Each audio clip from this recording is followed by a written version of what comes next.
जब जब होई धर्म की हानि, बाढ़हि असुर अधम अभिमानी। तब तब धरि प्रभु विविध शरीरा, हरहि दया निधि सज्जन पीरा। अर्थात जब जब पृथ्वी पर धर्म की हानि होती है, दुष्टों का प्रभाव बढ़ने लगता है, तब सज्जनों की पीड़ा दूर करने के लिए भगवान विष्णु का अवतार होता है। ब्रह्मऋषि देवराह बाबा कोई और नहीं, स्वयं सनातन श्री विष्णु ही हैं। बाबा की गाथाओं से ये स्पष्ट होता है कि बाबा ऋषि रूप में स्वयं नारायण ही अवतरित हुए थे। धरती पर ऐसा कोई भी मनुष्य नहीं जो बिना खाए पिए रह सके। ऐसा कोई व्यक्ति नहीं जो सर्दी, गर्मी, बरसात आदि को समान रूप से सह सके।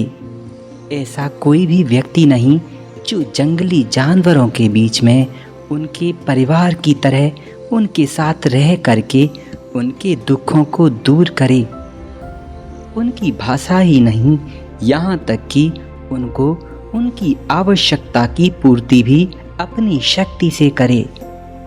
श्री देवराह बाबा ऐसे महान महायोगी हैं जो समय समय पर जंगली जानवरों के लिए जंगल में जाकर भंडारा भी करते थे। ऐसी हजारों कहानियां हैं जहां बाबा ने हाथियों का भंडारा किया, अमरकंटक में शेर को गीता का उपदेश दिया। बाबा ने झारखंड के रांची के जंगलों में भालुओं का भंडारा किया है और वहां पर सियारों का भंडारा भी किया है। मिर्जापुर में श्री देवराह बाबा ने गधों का भंडारा किया। वहां के धोबियों ने बोला कि शायद बाबा धोबी हैं, इसीलिए धोबी जाति का पक्ष लेते हैं और गधों का भंडारा करते हैं, क्योंकि वहां के गधे बहुत कष्ट पा रहे थे। अकारण ही वे बीमारी से ग्रसित हो रहे थे। श्री देवराह बाबा से किसी का दुख देखा नहीं जाता, इसीलिए उन्होंने एक पुष्ट करने वाला गधों के लिए विशाल भंडारे का आयोजन किया।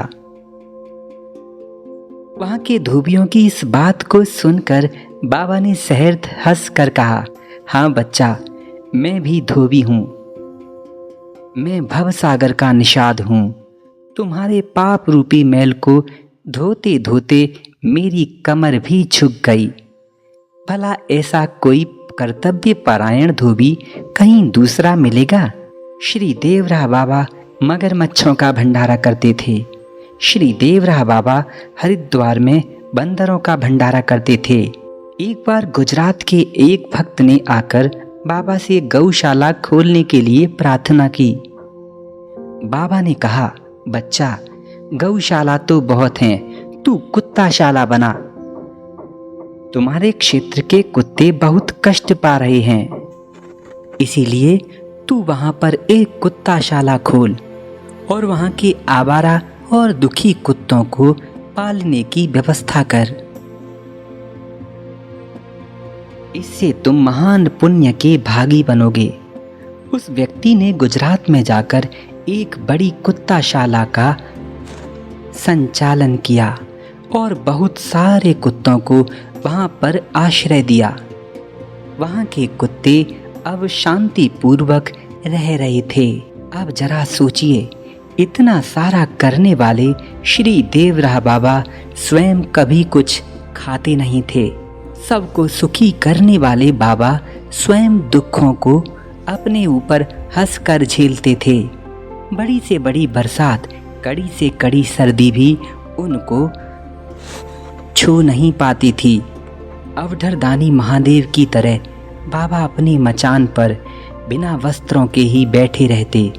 हजारों लोगों को शांति और भक्ति का उपदेश देते, सभी को राम नाम जपने की आज्ञा देते और अपनी योग शक्ति से सभी के कष्टों को दूर करते थे।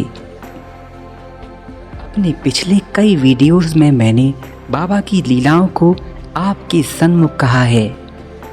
उनमें से एक भी कथा बड़ा चढ़ाकर नहीं कही गई। सर्प हो चाहे शेर, चाहे भालू हो या फिर आदमखोर चीता। बाबा ने सबको प्रेम पूर्वक अपना शिष्य बनाया। बाबा जो चाहते थे वही होता था। उनकी वाणी ब्रह्मवाणी थी।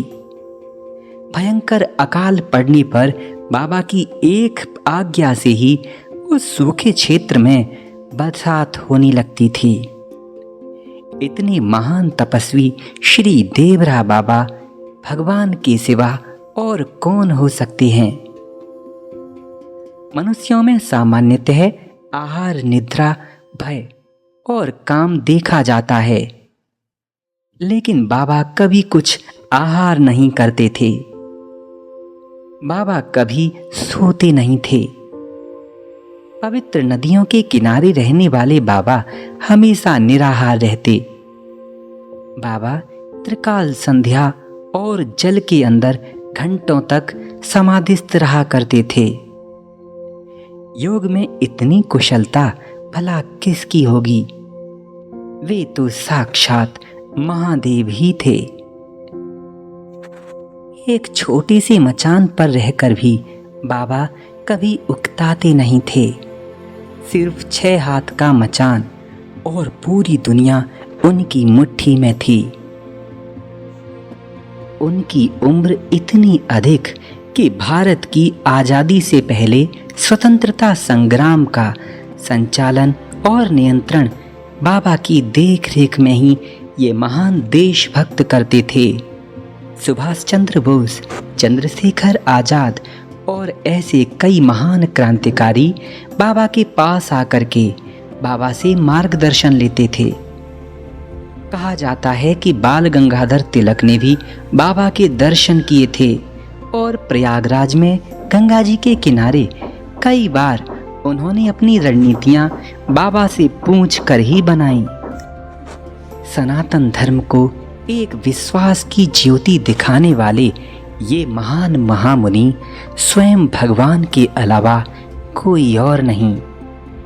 आज भी प्रत्यक्ष और अप्रत्यक्ष रूप से बाबा समय समय पर अपने भक्तों के लिए प्रकट होते हैं।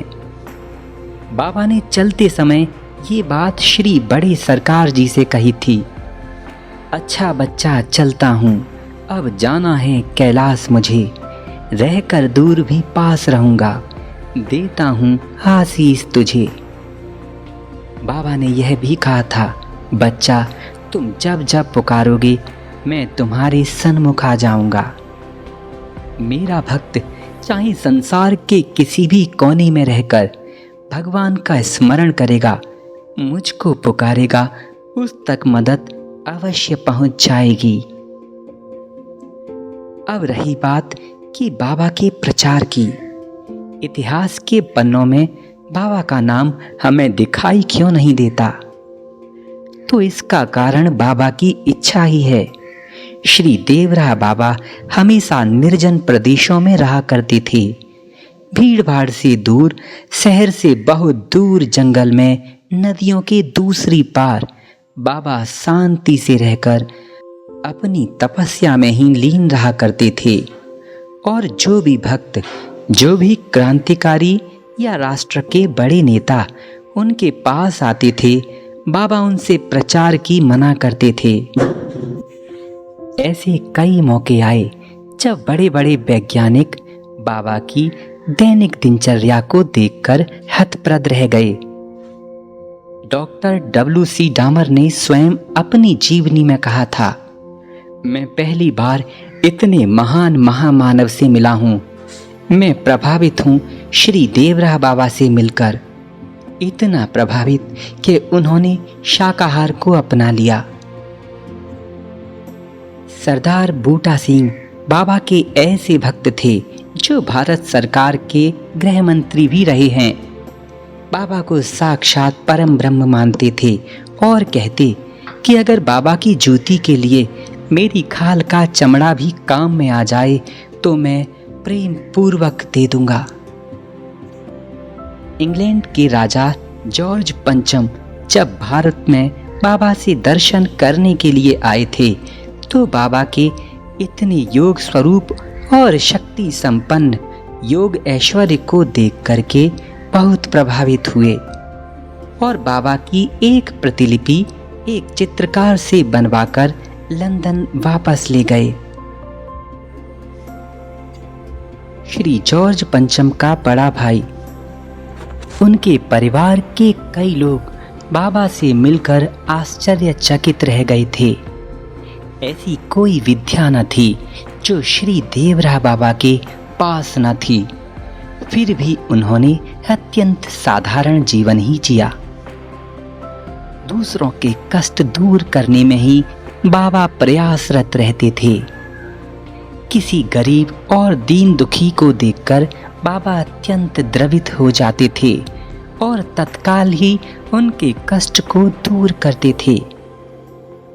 इतनी महान शक्तियां रखने के बाद भी बाबा अत्यंत सादा रहते थे। वे भगवान की भक्ति और उनके राम नाम जाप का ही उपदेश देते थे। भक्तों के लिए बाबा गौ माता की सेवा करने का आदेश देते और कहा करते कि जब भगवान श्री कृष्ण ने ही नंगे पैर गौ चारण किया है तो प्रत्येक मनुष्य को गौ सेवा अवश्य करनी चाहिए। श्री देवरा बाबा कहते कि धरती पर माता पिता ही स्थायी भगवान हैं। प्रत्येक पुत्र को अपने माता पिता की सेवा अवश्य करनी चाहिए। जो माता पिता का सम्मान नहीं करता, भला वो भगवान को क्या प्रसन्न करेगा। इसीलिए हर एक भगवत भक्त को श्री देवरा बाबा की महान लीलाओं का चिंतन अवश्य करना चाहिए। संकट कटे मिटे सब पीरा, जो सुमिरे हनुमत बलवीरा। हनुमत सहस्त्र नाम में हनुमान जी का एक नाम देवराय भी है। ऐसे कई सारे प्रमाण आपको आगे प्राप्त हो जाएंगे। मैं विश्वास पूर्वक कह सकता हूँ, श्री देवरा बाबा का नाम लेने से ही मनुष्य के पाप नष्ट हो जाते हैं और जो भी व्यक्ति उनकी बात का, उनकी आज्ञा का अनुसरण करेगा वो कभी संकट में नहीं फंसेगा। वीडियो अच्छा लगा हो तो इसे लाइक करना, चैनल को सब्सक्राइब करके बेल आइकॉन को प्रेस कर लेना। जय श्री राधे। ओम देवराय दिगंबराय मंचासीनाय नमो नमः। श्री देवरा बाबा के परम शिष्य श्री बड़े महाराज जी के प्रवचन और सत्संग अवश्य सुने आश्रम के ऑफिशियल चैनल देवराय ज्ञान पर। धन्यवाद।